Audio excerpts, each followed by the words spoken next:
He's a great fighter, undeniably a great fighter, a great talent. Congratulations, Virgil. Terrific job. I mean, he was obviously prepared tonight, and the better man won the fight tonight. Congratulations to Goose and Tudor. It was a pleasure working with you guys. Congratulations to James Prince.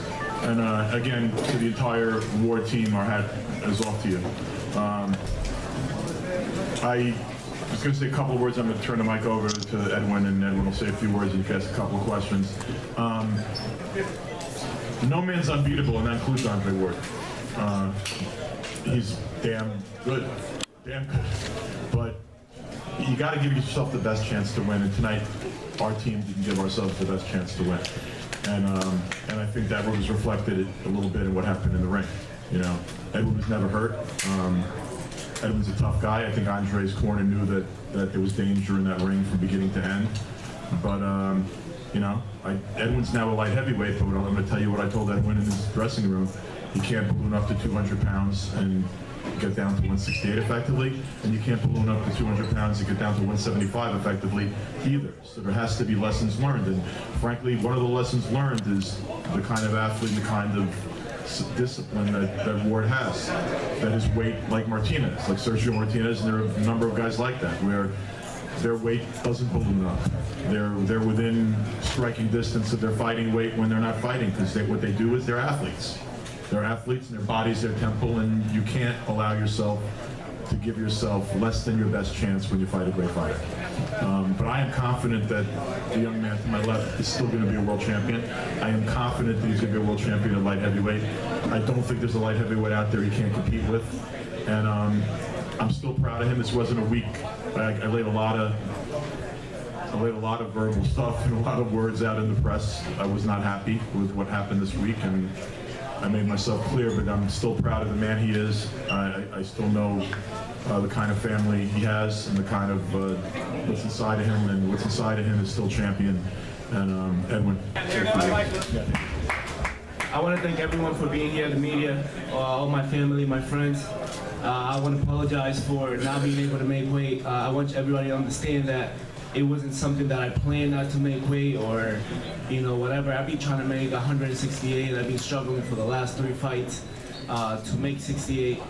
And even 2 days ago, I felt like I was going to have no problem making 168. But it's one of those things where your body just gives up to you one day, and that was that day. And I apologize to everybody. I apologize to Andre Ward.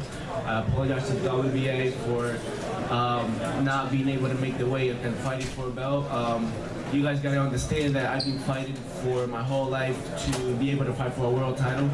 This was my opportunity to do that. And 2 days before that, 2 pounds away, my body just gave up and wouldn't want to lose any more weight. So it's not like I purposely wanted to do that. It's just one of those things that as you mature and your body gets older, you just can't do it anymore. And I learned the hard way. Andre was a really good fighter. You know, he was able to do a lot of things in there that I wasn't able to figure it out today. I want to apologize to everybody. Thank you. Yo, Andre, describe, you know, it was surprising when he came out aggressive the first round. No, I didn't flinch. I didn't flinch. I knew what he was going to try to do. I mean, they just, I don't know. It's just, I don't know if it's the way it looked, you know. I mean, the thing is this, like, I got a lot of passion. I got a lot of grit, and I got a lot of determination. And you can't, you know, you can't study for that. You can't see that on film. And sometimes these guys, they look at the film, they look at the tape, and they just, I don't know, they just misread the scouting report. So, you know, we were getting calls from Houston that was the game plan, to try to get me in a dog fight. You know, same stuff that people have been saying. You know, we're gonna push him back and rough him up, and I trained for that. Like I've been building my body up to be physically strong for years. And Edwin probably weighed about 190 tonight. He wasn't stronger. So I was ready for that. It wasn't really a big deal. I knew he was going to be dirty. I told Jack Reese in the locker room, I said, Jack, I'm going to respect what respect you as a referee, but he's going to hit behind the head when he gets frustrated. He does that every time. He clinches with one hand, he hits behind the head with the other hand. and he's gonna go low sometimes. So it's kind of like the Beaker fight. You gotta bite down, you gotta push through, and you gotta keep winning when you're able to get the win tonight. How's the shoulder? The shoulder's good. I have no issues with the shoulder, so it's excellent tonight. Andre, the 168 division has been mainly a pit stop for greats like Roy Jones and James Toney. I think the big question is, when are you going to move to 175? I mean, I'm a super middleweight right now. I'm a super middleweight right now. I made the weight fairly easy, and you know, when I start walking around at 185, 190, fitting in shape, then it's probably going to be time to move up. So. You don't get the respect you deserve, and a good example is Mike Lee is the Subway spokesman for boxers. You know, how come it's not you? You're the last gold medalist, the last 55 years. I mean, I'm happy for Mike. Mike got a Subway commercial, and that's Mike. But I don't broadcast a lot of stuff that I do, and you know, I don't talk about a lot of stuff that I do. I mean, I have a significant endorsement deal with Jordan Brand. I got a significant endorsement deal with Shoe Palace. I have a significant endorsement deal with Everlast. Those are significant. It's not just like wearing a patch. It's a multi-year deal. We just don't put out press releases about that stuff. So I think sometimes people are worried about things that I'm not even worried about. Andre, is the fight with Chavez Jr. one of your priorities moving forward? I think it's a fight that should happen. I mean, it's no secret. HBO's in the business. They just don't want to put on premium network television fights. They want to put on pay-per-view fights. That's how everybody makes real money.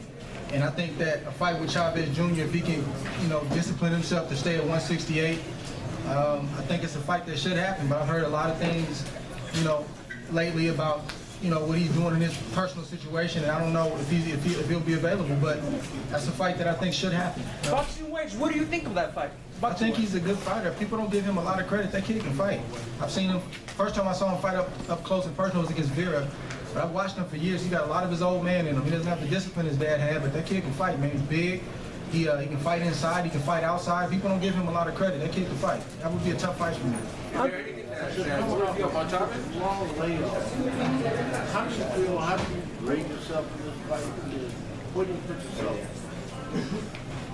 I got to go back and watch the tape in terms of giving myself a grade, but I mean, I always envision, you know, a spectacular performance from the standpoint of just everything that I envisioned in my mind leading up to the fight taking place. But you know, you got to take what a guy gives you sometimes. And a guy like Rodriguez is not really coming to win. He's coming to get lucky. So he wants to grapple. He wants to hit low. He wants to hit behind the head, and then try to throw a big shot and hope he hits the lottery. And you know, I talked to Roy right after the fight. He said, "No, you did the right thing. You get in, you get the victory, and move on to the next one. You know, don't take no unnecessary chances." But we didn't run from him. We boxed. We fought. You know, we gave him some of his own medicine at times. And I heard him with a big left hook in the 10th round. He just escaped and recovered, and then held on for, you know, the early part of the 11th round. Was able to get out of there. But he was still dangerous, even though he was hurt. But we hurt him with a big left hook, and I was trying to land that left hook. He did a good job of blocking it throughout the night, but one got through and we almost got him out. It was obvious that his skills weren't on the same level. Yeah. But he did have some heart and grit. And for that, you know, I guess he stuck in it. I mean, I'm not trying to take nothing away from him. I mean, he had heart because he got in the ring. I mean, you know, I respect any man that gets inside of a boxing ring. It's not easy to do. But at the same time, he's been around for a long time. He probably, you know, would have been an Olympian if he wouldn't have had this personal situation take place. So when you boxed as long as we have and you want to survive a fight, you can probably survive a fight. So I think he was in survival mode, and that's what kept him around it. And I would probably say tonight he was probably 190-something pounds tonight. Easy. And, you know, as far as the weight issue, you know, I just felt like it was real disrespectful and it wasn't professional for him to not only not make the weight, but then once he was over, not even try to make the weight. And I couldn't focus on, you know, everything that, you know, the fine that he is supposed to pay and all that kind of stuff. I'm gonna address that stuff now that the fight is over, but that's not right.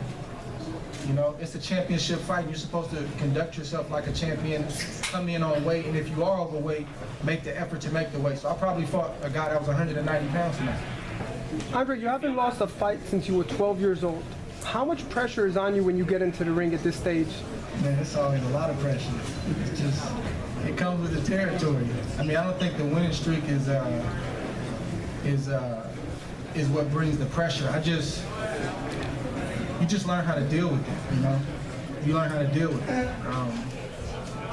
But I think just the fact that I just love to win. Like I'm telling you, when we're sitting up there at the press conference and people are talking about the winning streak and you're one of the best in the world, like we honestly don't talk about that stuff in my camp. We don't. We don't discuss it, we don't talk about it, we just keep grinding, we stay focused, and we know we gotta keep pushing. And it almost kind of irritates me when I hear people keep talking about it like the week of the fight. I know you guys are just doing your job, but it's not something we talk about. So we're just in grind mode all the time. And when you got that kind of mindset, you look back and say, man, we've accomplished a lot, but we're not focused on that because, like I keep telling you, one loss in this business changes everything. And you can't afford to have a bad night in this business. Did you feel rusty during the first rounds? I mean, I don't feel rusty. It just takes time to get acclimated. It takes time to get a rhythm, you know? Who would you want next if you could have any fight? Any? I want the biggest fight out there, whatever fight that is. You know, the networks and the fans and the media, they got ways of building guys and building monsters and building guys that are invincible and whoever that guy is, that's the guy I want to fight. Even if that fight's at 175? Why do you want me to keep going to 175?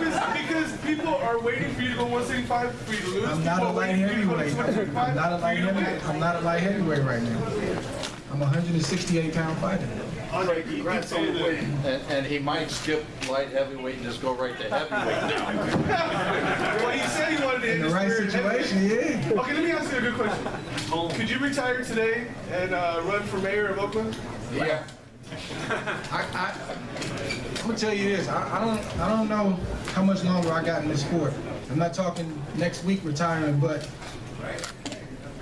no, Dan might not want to hear that, but I'll be your campaign manager. Yeah. I'm not gonna be the 40-year-old boxer, I promise. Yeah. I know you guys have heard it before, but I got 20 years in this sport.